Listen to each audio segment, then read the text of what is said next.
राम राम जी, सभी भाई बहनों को राम राम। मैं हूं बाबा रामदास। और आपको पता है कि हम इस समय बिहार भ्रमण पे हैं और इस वक्त ये वीडियो दरभंगा में बैठ के बना रहे हैं व्यालोक जी के घर में।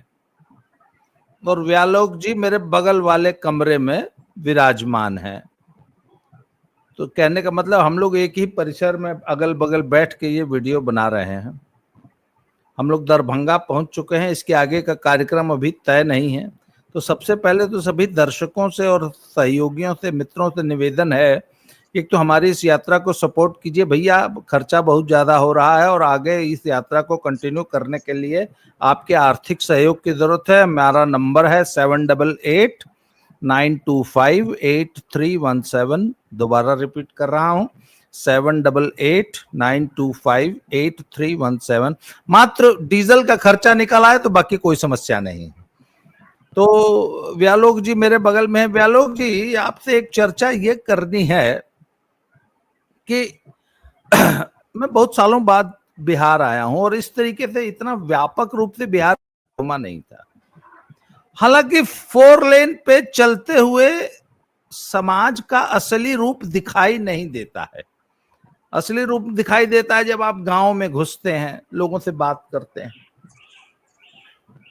तो अब तक जितना समझ में आया है कि बिहार में चेंज तो देखिए दिख रहा है, काफी सुधार है। पिछले 20 सालों में बिहार जंगल राज की उस त्रासदी से, और वो जो था कि बिहार की सड़कों में मैंने सुना है कि 8-8 फुट गहरे गड्ढे होते थे नेशनल हाईवेज पे, वो समय मुझे याद है।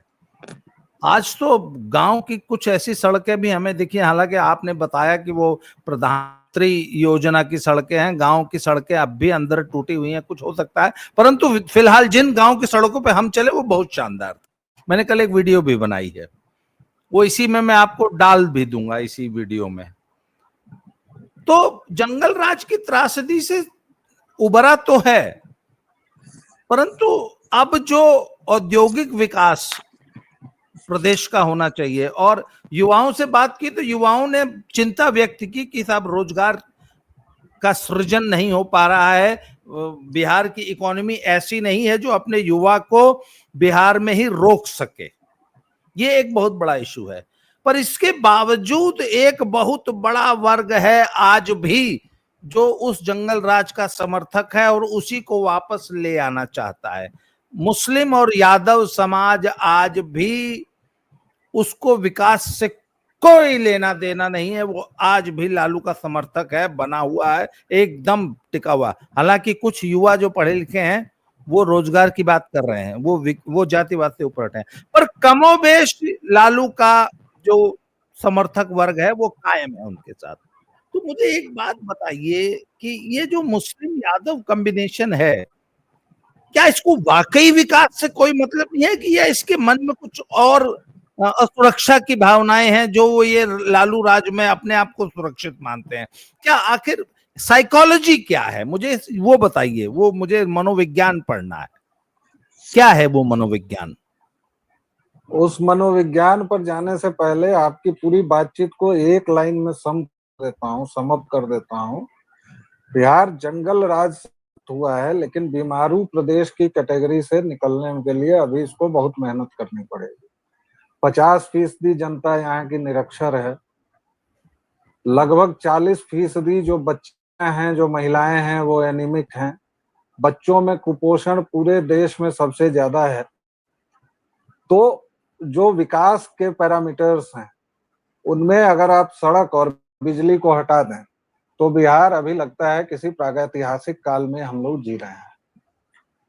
अब मानसिकता की जो बात है, वो मानसिकता इसलिए है कि देखिए, यादवों में तो मैं सबसे पहले कह दूं कि यादवों को जनरलाइज नहीं कर सकते। यादवों में बड़ा वर्ग टूटा है। टूटकर वो भाजपा में नहीं गया है, वो टूटकर पीके के साथ चला गया है। वो टूटकर हो सकता है कि किसी और सो कॉल्ड सेकुलर फैक्शन में चला गया हो, टूटा है। ऐसा नहीं है कि हर एक यादव अब भी, खासतौर से जब से लालू इनएक्टिव हुए हैं तब से आरजेडी का बोलबाला कम हुआ है, क्योंकि तेजस्वी खुद इतने फ्रंट पर घिरे हुए हैं। तेजस्वी को एक तो लालू के साथ के जो लोग हैं उनको नेता मानने में दिक्कत होती है, भले ही वो प्रणामापाती कर ले रहे हो, नमस्ते कर ले रहे हो, लेकिन अब मान लीजिए कि अब्दुल बारी सिद्दीकी इतने पुराने नेता हैं, मुसलमानों के नेता हैं, उनको कहीं ना कहीं ये मुगालता था उनको कि लालू के बाद सिंहासन वो संभालें। ये बीच में आवाज मेरी पता नहीं क्या हो रही है, कुछ तकनीकी खराबी लग रही है। और दादा आप कुछ कर रहे हैं तो उसको बंद कर दीजिए, वो आवाज आ नहीं, रही है। आवाज मुझे तो सुनाई दे रही है आपकी।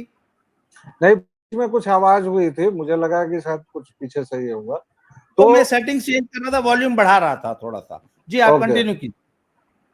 मैं ये कह रहा हूं कि देखिए, जो मानसिकता की आप बात कर रहे हैं ना, वो वही मानसिकता है जो अतीक अहमद में अपनी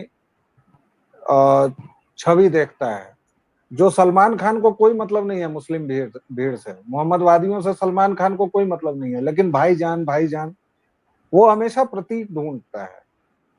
उसकी मानसिकता आज भी पाकिस्तान बनाने की मानसिकता से मुक्त नहीं हो पाया है। आपको बता दूं, एक बार फिर से याद दिला दूं, बताना क्या है, पता तो आप सभी को है कि उत्तर प्रदेश और बिहार के मोहम्मद वादियों ने सबसे अधिक मुस्लिम लीग को वोट किया था, 97% तक। और इसमें से बमुश्किल 5% लोग गए पाकिस्तान, और वो सारे के सारे बचे रह गए। जिस पर सरदार पटेल ने कहा भी था कि 14 अगस्त तक जो लोग डायरेक्शन की बात कर रहे हैं, 14 अगस्त तक जो लोग पाकिस्तान की बात कर रहे हैं, 15 अगस्त को अचानक वो देशभक्त हो गए, ये कैसे पता चलेगा। लेकिन आपका देश बड़ा विचित्र है साहब। जो संविधान आज हर एक चीज में निकल आता है गुटखे की तरह, उस संविधान सभा में 16 मुस्लिम लीगी बैठे रहे साहब, पाकिस्तान गए आए गए। तो मुसलमानों की तो बड़ी सीधी सी मानसिकता है कि हमने, हमारे अब्बा हुजूर ने, उनके अब्बा हुजूर ने राज किया, इन काफिरों पर लानत भेजी, और हम लोग आज इस देश में बराबरी की बात करते हैं। मुसलमान बराबरी के साथ नहीं रह सकता है, इसलिए वो हमेशा कोई ना कोई ऐसा गुंडा, ऐसा मवाली खोजता है, चाहे वो तस्लीमुद्दीन हो, चाहे वो शहाबुद्दीन हो, चाहे वो अतीक अहमद हो। आप देख लीजिए, नाम उठाते जाइए।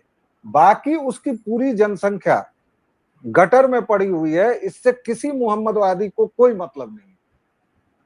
और अब तो उसको इससे मतलब है कि बुर्का पहनना मेरा अधिकार है, उसको ये नहीं मतलब है कि अच्छी सड़क मेरा अधिकार है। हालांकि जितनी सरकारी योजनाएं हैं उसका सबसे ज्यादा लाभ भी मुसलमान ही उठाते हैं, ये भी एक मजेदार बात है। लेकिन आप जब पूछेंगे तो कहेगा कि नहीं, मोदी और भाजपा से खतरा है, वोट नहीं देने लगे। पता नहीं क्या खतरा है, 11 वर्षों से काम हो रहा है। और यादवों की मानसिकता कहीं ना कहीं वही मानसिकता है जो समाजवादी पार्टी के समर्थकों की उत्तर प्रदेश में है, कि हमारा राज है।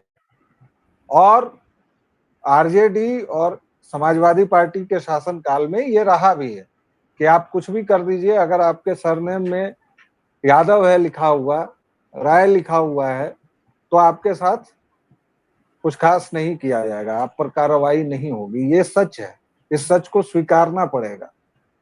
तो इस तरह से इंजेक्ट किया गया है ना यादवों और मुसलमानों के बीच, कि उनको लगता है कि अब जैसे वो अगर कोई अपराध करे तो उनको पकड़ा जाएगा, आरजेडी के शासनकाल में नहीं पकड़ा जाएगा। तो ये बड़ा डिफरेंस पैदा करता है। और दूसरी बात जो आपने कही कि विकास क्या होता है, विकास वगैरह से कोई मतलब नहीं, उससे क्या होता है। ये दो बातें हैं आपने जो इस मानसिकता की बात कही है, और वो पूरे बिहार को आप जैसे देख रहे हैं, और इतने दिनों से तो आप भी देख रहे हैं, आगे बात होगी। जी नहीं, एक बात बताऊं, आपने कहा कि भाई उत्तर प्रदेश का यादव, बिहार का यादव, ये दोनों, इनका, इनको अपनी सरकार मतलब इधर उधर अखिलेश की और इधर तेजस्वी या लालू यादव की सरकार इसलिए चाहिए कि वो उसमें अराजकता से, गुंडागर्दी हाँ, करके इम्यूनिटी है इसलिए। जी वो पैसे कमाते हैं। और जी उतना ही नहीं, सरकारी ग्राम समाज की जमीनों पे कब्जा करना, आम पब्लिक की जमीन पे कब्जा करना। मेरे एक मित्र हैं, वो बताते थे कि प्रयागराज में उनके एक परिचित थे, उनका एक प्लॉट था जिसपे बकायदा 6-8 फुट ऊंची 4 दीवारी थी। एक दिन उनको किसी ने बताया गया कि प्लॉट पे तो एक यादव जी अपना तबेला खोल के बैठे हैं। भाग के गए वो, तो देखा एक यादव जी वहां रातों रात मड़ई और 8 ठो भैंस और अवधि रख के बैठे थे। और ये भाग के थाने गए। थाने ने पूछा कौन है, किसने कब्जा किया है तुम्हारे प्लॉट? तो बोले कोई यादव जी हैं। थाना शांत हो गया। कहीं से कुछ नहीं, यादव नाम होते ही थाना शांत हो गया। और वो 3 साल तक दर दर की ठोकरें खाए। उन्होंने हाई कोर्ट, इलाहाबाद में बैठे थे प्रयागराज में, तो हाई कोर्ट तक गए, कोई सुनवाई नहीं हुई। तो उनके एक परिचित थे, आगे वो नेताजी थे, वो बोले यार यार झूठे परेशान हो रहे हो, बस 1 साल और रुको, 1 साल बाद ये सरकार जाने वाली है, 1 साल बाद तुम्हारा प्लॉट अपने आप खाली हो जाएगा, चिंता क्यों करते हो? वो कहते यही हुआ। कहते जैसे ही योगी बाबा की सरकार आई, मैंने कुछ कहा ही नहीं। किसी ने मुझे खुद आके बता रहे वो तुम्हारा प्लॉट यादव जी गई ना। यादव जी अपने आप प्लॉट खाली करके चले गए। और it was a standing instruction कि किसी यादव और किसी मुसलमान के खिलाफ एफआईआर दर्ज नहीं करनी है। और यदि बहुत मजबूरी में कोई हीनियस क्राइम हो जाए तो इतनी हल्की धाराएं लगानी है और कोशिश करनी है कि सामने वाली पार्टी पे भी बराबर केस कर दो जितने बाद में कंप्रोमाइज हो सके। तो जब ये स्टेट पॉलिसी बन जाएगी, और यही हाल लालू यादव का रहा, तो ऐसी बात तो नहीं है कि लालू के समर्थक लालू के जंगल राज को भूल गए हैं या उससे सहमत नहीं है या सब कुछ है। अच्छा, मैंने कई लोगों से पूछा कि आपको क्या लगता है कि कल्पना कीजिए, एक हाइपोथेटिकल क्वेश्चन है कि कल को वापस तेजस्वी की सरकार बन जाती है तो क्या ये जंगल राज फिर लौटेगा? तो कुछ लोगों ने कहा नहीं लौटेगा, और नहीं कुछ लोगों ने देखा है ना। कहा कि 1 घंटे में लौट आएगा। अरे देखा है ना भाई, 2 बार तेजस्वी 1 साल 1.5 साल के लिए बने ना। हाँ, उनके ज्वाइन करते ही जो तांडव मचना शुरू हुआ। और नीतीश कुमार ने आखिरकार गठबंधन क्यों तोड़ा, क्या दिक्कत थी उनको? मुख्यमंत्री तो उसमें भी थे, कोई उनको मंत्री तो बना नहीं दिया था या विधायक। भाई मुख्यमंत्री ही थे ना। क्या समस्या थी? समस्या वही थी समाधान, सम्मान की। समस्या ये थी कि हर एक फाइल पहले लालू प्रसाद यादव के पास जाने लगी थी। समस्या ये थी कि जो गृह मंत्रालय नीतीश कुमार ने कभी किसी को नहीं दिया, मतलब भाजपा के शासनकाल में, उस गृह मंत्रालय पर आंखें लगने लगी थी। समस्या ये थी कि पूरी नौकरशाही, भाई देखिए, डर तो सबको लगता है, गला सबका सूखता है, और विज्ञापन में भले डर के आगे स्प्राइट हो जाता है, लेकिन सामान्य जिंदगी में नहीं होता है। यही बिहार है जिसकी पावन धरती पर एक आईएएस की पत्नी से 2 वर्षों तक बलात्कार होता रहा साहब, और कलंकित किया गया आईएएस की पत्नी से। आप मामूली समझ रहे हैं? और वो भी कैबिनेट रैंक का आदमी, उसकी पत्नी से बलात्कार होता रहा। अंत में साधु यादव ने शिल्पी गौतम हत्याकांड में अपना डीएनए देने से मना कर दिया। और जब तेजस्वी की सरकार आई तो अराजकता की जो झलक दिखी। आप सरकार की बात कर रहे हैं साहब, अभी इन लोगों ने बिहार बंद किया था ना, वोट चोरी और पता नहीं किस मसले पर किया था, गॉड नोज। उसमें जो इन्होंने महिला शिक्षिकाओं के साथ, खैर ये महिला शिक्षिका क्या होता है, मतलब मेरी भी भाषा कभी कभार भ्रष्ट हो जाती है। इन्होंने जो शिक्षिकाओं के साथ दुर्व्यवहार किया, एम्बुलेंस को जिस तरह रोका, किसी की टांग टूटी हुई है उसको नहीं जाने दिया, एनएच तक पर कब्जा कर लिया 12-13 लॉन्डो ने, 12-13 लॉन्डो ने साहब। तो ऐसा नहीं है कि बिहार की जनता को पता नहीं है, लेकिन उस जंगल राज के जो समर्थक हैं जिन्होंने उससे कमाई की है, वो तो उसका समर्थन करेंगे ही, वो तो उसको सपोर्ट करेंगे ही। इसलिए आपको अभी भी बिहार में बहुत बड़ी संख्या में आप घूम रहे हैं, अभी भी आपको लालू के सपोर्टर्स मिल जाएंगे, तेजस्वी के सपोर्टर मिल जाएंगे। पता नहीं क्या बीमारी है, आप ठीक से रहना ही नहीं चाहते हैं। अच्छा, मुझे एक चीज बताइए, मैंने कल थोड़ी सी कास्ट इक्वेशन समझने की कोशिश की बिहार की। तो इस वक्त जो राजनीति चल रही है उसमें फॉरवर्ड वोट लगभग पूरा और ओबीसी ईबीसी माइनस यादव, मतलब ईबी का बहुत बड़ा चंक और ओबीसी का बहुत बड़ा चंक नीतीश के साथ है, भाजपा के साथ है। तो एम वाई कॉम्बिनेशन के अलावा ऐसा कौन सा वर्ग इस पे इनको ये आशा है कि ये लड़ाई में आ जाएंगे? देखिए, प्रॉब्लम यही है कि बिहार के साथ जैसे ही बात होती है ना, हमारा तो पूरा देश ही जाति के पचड़े में है, लेकिन बिहार में सारी चीजें गौण हो जाती हैं और अंततः भाजपा को भी, आप देखिए भाजपा क्या कर रही है। भाजपा आनंद मिश्रा को ला रही है, भाजपा उस नागमणि कुशवाहा को ला रही है जिसने 11 बार पार्टियां बदली। क्यों? क्योंकि कुशवाहा वोट चाहिए। ये बड़ी त्रासद स्थिति है। और मैं कास्ट इक्वेशन पर बात नहीं करता, मुझे वो रवीश कुमार की तरह अच्छा नहीं लगता कि 15% ये है तो 5% ये है। लेकिन मोटे तौर पर चूंकि आपने पूछ लिया है तो मैं ये बता दूं कि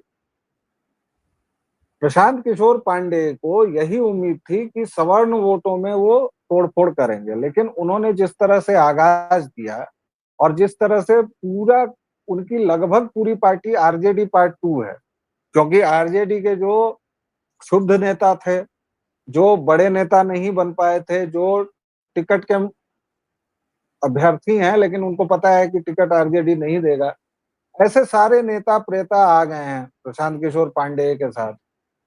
प्रशांत किशोर ने लगातार बिहार के विकास, फलाना ढिमाका, बड़ी अच्छी अच्छी बातें, लेकिन 5 दिन पहले चले गए मौलानाओं के पास। मौलानाओं को ज्ञान देने लगे कि जो भाजपा का गैर समर्थक हिंदू है और वो बड़ी संख्या में है उनके हिसाब से, उसको सामाजिक न्याय को और धर्मनिरपेक्षता को मजबूत करना चाहिए। तो इस तरह के उनके जो बयान आ रहे हैं वो भी एक तरह से बड़े पिंचिंग होते हैं। लोगों को समझ में आ रहा है कि वो क्या चाह रहे हैं। दूसरे, केजरीवाल 2 का जो उन पर ठप्पा लग गया है वो बड़ी मुश्किल पैदा कर रहा है। तीसरे, जनता का सवाल ये है कि आप पैसा कहाँ से ला रहे हैं, आप सबको गरियाए चले जा रहे हैं। भाई साहब, आप जिस शहर में जाते हैं वहां टेंट सिटी बना लेते हैं। एक टेंट सिटी का की लागत क्या होगी वो मैं दर्शकों के विवेक पर छोड़ देता हूं। मतलब कुंभ में टेंट सिटी बनी थी और कुंभ में कितना खर्च हुआ वो सबको पता है। करीबन 25 मिनिमम और 100 गाड़ियों तक का काफिला आपके साथ रहता है। अब आप ये कहेंगे कि हम जनता से चंदा लेके लड़ रहे हैं, तो ठीक है, मानना पड़ेगा, व्यक्ति कह सकता है, केजरीवाल ने भी कहा था। लेकिन बिहारी जनता को ये सवाल बार बार डसता है कि प्रशांत किशोर पांडे किसके हैं। ये जो भुलावा वो देना चाह रहे हैं कि नहीं मैं एक तीसरी ताकत हूं, तो तीसरी तो भूल जाएं। इस बार अगर वो बहुत जगहों पर तीसरे स्थान पर भी रहे तो उनकी बड़ी सफलता होगी। और अगर उनको गलती से 2-4 सीट आ गई, क्योंकि चुनाव पहली बार हारने के लिए लड़ा जाता है, दूसरी बार टक्कर देने के लिए और तीसरी बार जीतने के लिए। ये मैं नहीं कहता हूं, ये अटल जी कहा करते थे। कितनी बुरी हारे थे वो भाई, 3 जगह से लड़े, तीनों जगह से हार गए, नहीं 52 में जी। तो ये जो चीज है बिहार के पास, उस सवाल को प्रशांत किशोर नहीं सुलटाएंगे तो वो, क्योंकि दिल्ली में मुख्यतः अर्बन पॉपुलेशन थी, दिल्ली का प्रयोग दूसरी जगह कैसे सफल होगा भाई। दिल्ली में पूरी एक अर्बन पॉपुलेशन थी, कामकाजी वर्ग था, उसमें मजदूर से लेके और ब्लू कॉलर्ड बॉय तक शामिल है, साइबर कुली तक शामिल थे, राइट। बिहार में तो जनसंख्या 20% अभी भी ग्रामीण है साहब। और जो शहर है तथाकथित हमारे, मैं तो पटना को भी शहर नहीं मानता भाई। शहर का जो कॉस्मोपॉलिटन कैरेक्टर होता है वो कहीं नहीं है, पटना में भी नहीं है। पटना में भी मछुआ टोली है, पटवा टोली है, फलाना टोली है, ढिमाका टोली है। Patna is a large scale गांव। ऊपर से इंफ्रास्ट्रक्चर के मामले में पटना उतना ही गया बीता है, सिवाय 7-8 किलोमीटर के बेली रोड को छोड़ दें, और जो अब अटल पथ बन गया है, मेट्रो के चलते कुछ चीजें हो गई हैं, उसके अलावा तो पूरा पटना गटर में है, नाले में डूबा हुआ है। तो दिल्ली का प्रयोग अगर आप यहाँ करना चाहेंगे तो वो नहीं होगा। इसलिए टक्कर तो इस बार भी नीतीश कुमार बनाम अन्य में है, लेकिन अब देखना होगा कि राजद का वोटर कितना लॉयल रहता है उसके साथ, ये एक बड़ी बात है। नहीं, मुझे कल मैंने एक शब्द सुनने को मुझे कि पीके जो हैं प्रशांत किशोर, दिल्ली वाले केजरीवाल से दोंगे बिहार में। हाँ, इस बात से आप कितना सहमत हैं? अरे तो वो तो मैं उस समय से कह ही रहा हूं, और ये बिहार में बहुतेरे लोग कह रहे हैं भाई। लेकिन वो केजरीवाल पहली बार के जो याद दिलाना चाह रहे हैं, अगर आपका सवाल वो है, तो वह उसको मैंने काटा कि भाई नहीं हो पाएगा।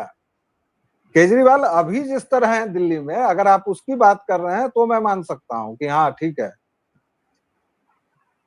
नहीं, ठीक ठाक वोट लोगों का लाएंगे। ये कहना था कि जैसे केजरीवाल एक फ्रॉड साबित हुए, फ्रॉड।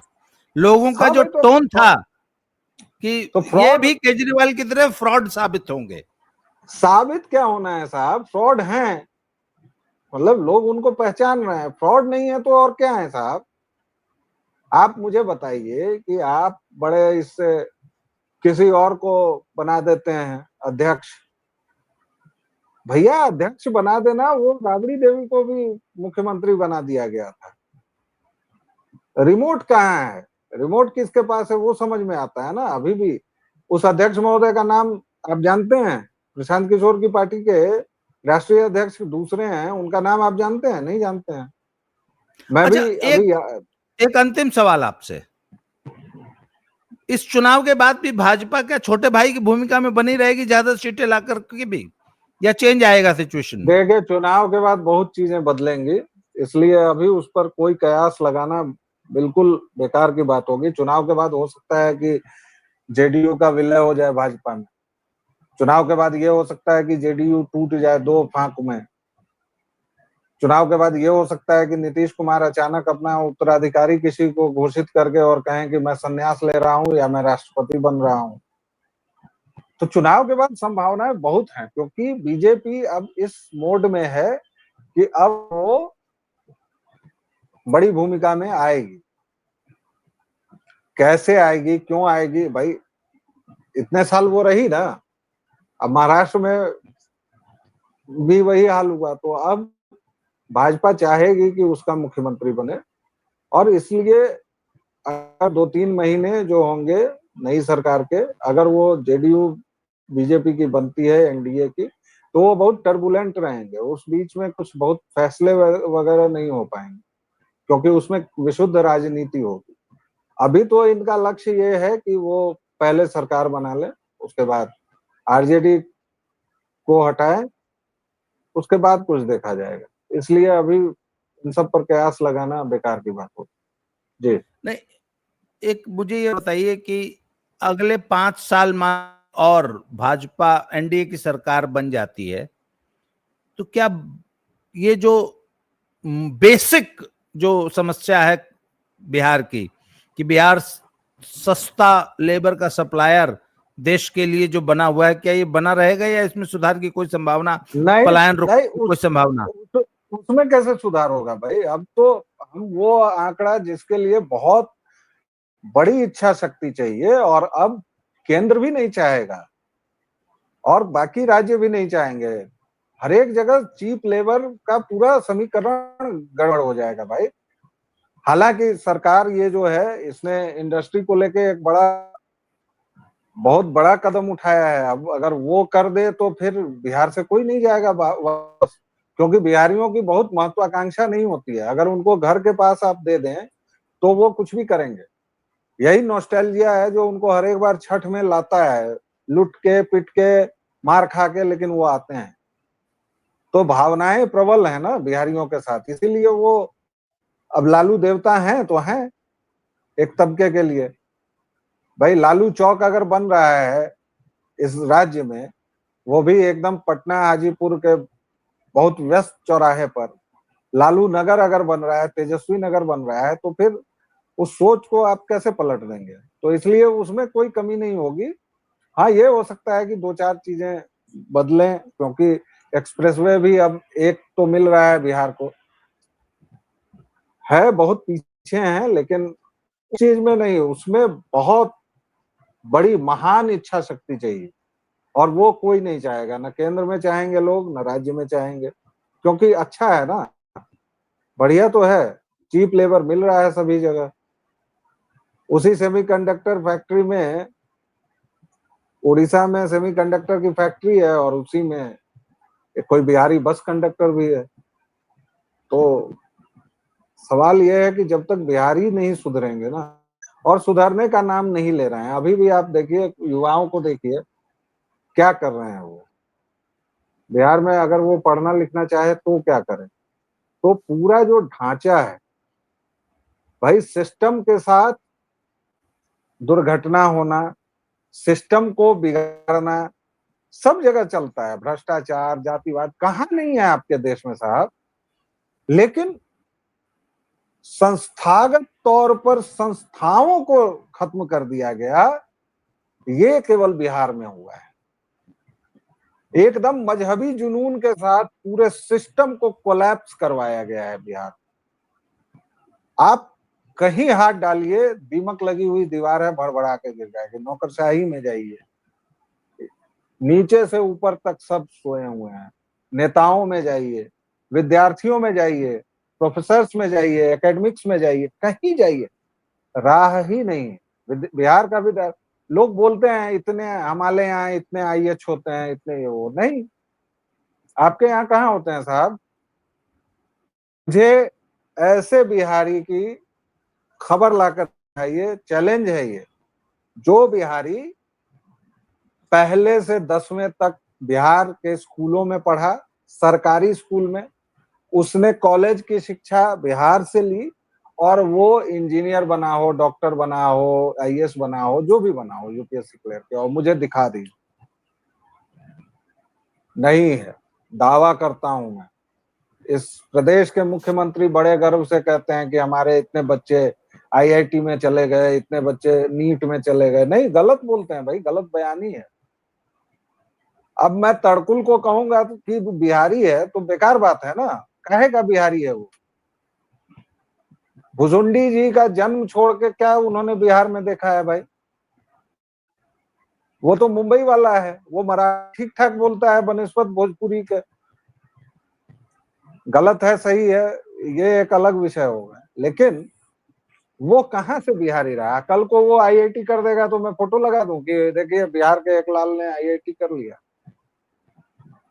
बिहार को पूर्णतया या तो ढाह देने की जरूरत है, जो मैं बार बार कहता हूं, या इस पर सारी व्यवस्थाओं को पूरी तरह बंद करके, सारी शिक्षा व्यवस्था को बंद कीजिए, स्टॉप कर दीजिए, तो तोड़ के सब नया कुछ बनाना बंद कर पड़ेगा। आप दीजिए। ये कहना चाहते हैं तोड़ के नया बनाओ? बिल्कुल एकदम नया बनाइए, एकदम राइट फ्रॉम द स्क्रैच, वरना कुछ नहीं होगा। ये जो साहब। पलस्तर हो रहा है ना बार बार, ये जो पैबंद पर पैबंद हम्म। लग रहा है, इसने सब बिगाड़ दिया है। अब जी। शिक्षा को लेकर आप कहिएगा कि भाई हमने तो 1.5 लाख शिक्षक दे दिए, अब क्या करें? भाई बात, शिक्षक को पढ़ाने दीजिएगा तब ना। और आपके स्कूलों में विद्यार्थी भी नहीं गायब है, तो किसको पढ़ाएगा वो? आपने तो उसे रसोईया बना रखा है। मास्टरों की मेरे समय जो इज्जत थी दादा, आप अपने समय की बात छोड़ दीजिए, मास्टर्स की, शिक्षकों की, जैसे हम लोग सीधे, अभी भी मेरे स्कूल के शिक्षक दिखते हैं तो प्रणाम सर या पैर छूना। आज के शिक्षकों को कोई मास्टर या खिचड़ी के अलावा कुछ कहता है क्या?